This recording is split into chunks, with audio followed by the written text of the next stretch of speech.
কি সমস্যা কি? হুজুরদের খাওয়ার খাওয়া।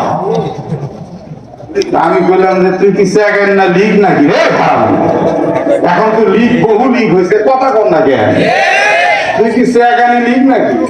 তুই আবার নতুন লিগ নাকি রে বদমাস? বলে আপনাদের এত খাওয়া কেন? বললাম খাওয়া জাক টাক মানুষের দেয় না রে, খাওয়া খাইতেও যোগ্যতা লাগে। কি জাক টাক মানুষ দাওয়াত দেয় নাকি?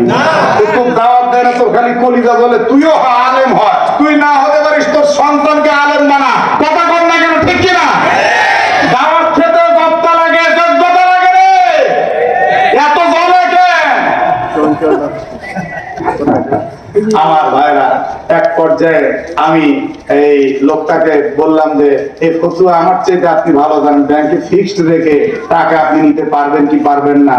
সফকাতিন বাইরে সফকাতের রিবা, নির্দিষ্ট অ্যামাউন্টের